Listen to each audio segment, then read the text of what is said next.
Really interesting that you're also a classically trained musician. And there's that cliche that all musicians want to be comics and all comics want to be musicians, but you're actually both and exceeding in both. So, or excelling in both, sorry. I don't So know. how did that happen? Like how, yeah. Well, yeah, I started violin when I was 5, and I came from a musical family, so it was not unusual to start an instrument. And I was very socially awkward and didn't have a lot of friends, and so I spent a lot of time practicing, and then started like doing ensembles at school and at my music school, and that sort of helped me make more friends. So it became like a social thing too. And I was just like, I want to be a musician. I love music. I'm naturally good at it. I'm comfortable with people socially who also play music. So that was like my path and what I thought I wanted to do. And I went to Juilliard for college, and I was like, I'm going to be in an orchestra or a string quartet. And then like, well, a couple things. One, I've always loved comedy. I always like watched it as a kid and was like, that's like magic, you know?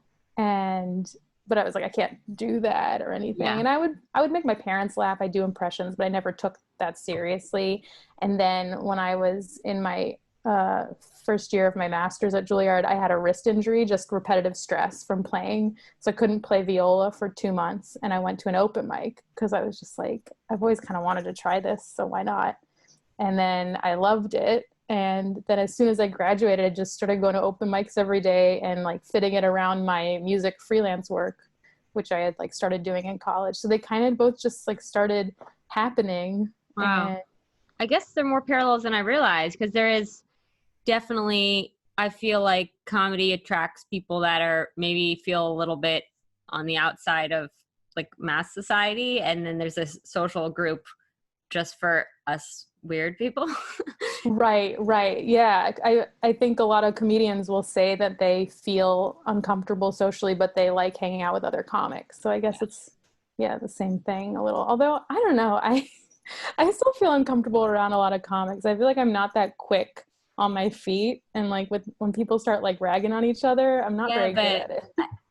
I feel like comics that have to be on constantly, like that's their insecurity, you know? That's true. It's just like manifesting in a totally different way. Like, I don't work at WME. You can be yourself.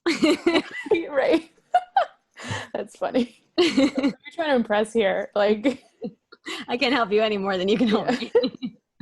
you know, I'm passed for late night at New York. Like, what are you trying to? You want to check spot at Stand Up New York? Yeah.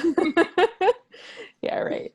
Oh man. But speaking of agents and managers and everything, I think I was in the audience when you did Just for Laughs, the Just for Laughs audition.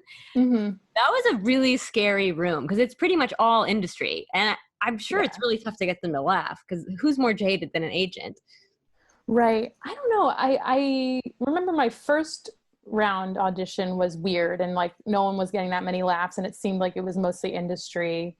But because I had seen the sets before me, I was like, okay, like no one's doing that well. It's fine. So I tried to not let it get to me. And then my callback show, I think there were a lot of people in the audience, and that actually was like a fun, I don't know which one you were at, but that one seemed like everyone was kind of killing, and it was like a fun room. I went to two, but it was different years that kind of bleeding together. They were both at Stand Up New York, because and it was like Francis Ellis and you and Chanel Ali.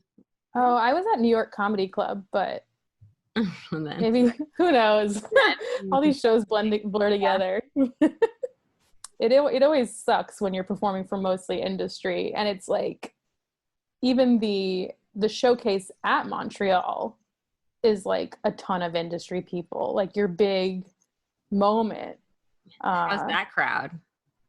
Again, like they seem to like fill in the lower part of the theater with like normal people. So everyone on my showcase did really well with that. But I watched the second showcase up in the balcony where all the industry sits, and like no one around there was like laughing very hard. And I was like, ooh, if this was like the whole audience, that would suck. Yeah. Well, that's smart. They bring in normies. I think it varies from year to year, because I've heard people who've done New Faces who have said like their showcase was just a nightmare. Like everyone was bombing, like nobody laughed. So I think it just depends on the year.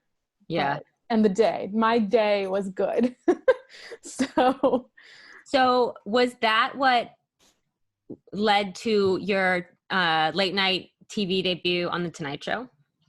Pretty much, yeah. My manager had a little contact with the booker before, but he was sort of like, I don't know, maybe. And then once I did Just for Laughs, I think that maybe legitimized me a little more for him. And then I did, but even then I got asked to do the showcase at New York Comedy Club for doing The Tonight Show. So I did like another kind of audition. It's gotta be so stressful.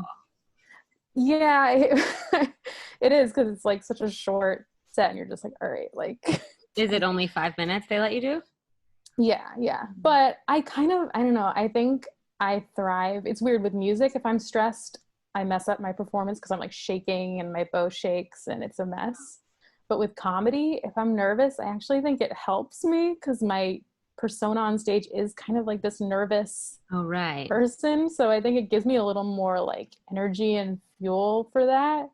So I never, weirdly, even if I'm like nervous, I'm not like stressed that I'm nervous. I'm just like, okay, I'm nervous and it'll probably go well. Like, cool. If you can look at it as I'm just saying, because this is what I try to do just in life and also comedy, any kind of energy, like whether it's nervous energy or just adrenaline, can be turned into fuel. So totally. Yeah. And a lot of people, I don't know who I'm quoting here, but I think it's been requoted that like, if you just tell yourself, I'm not nervous, I'm excited. Oh, because the adrenaline is going to be the same thing if you're excited or if you're like being chased. I think I'm not a scientist. I'm not a chaser. Right. I have never been chased, but I think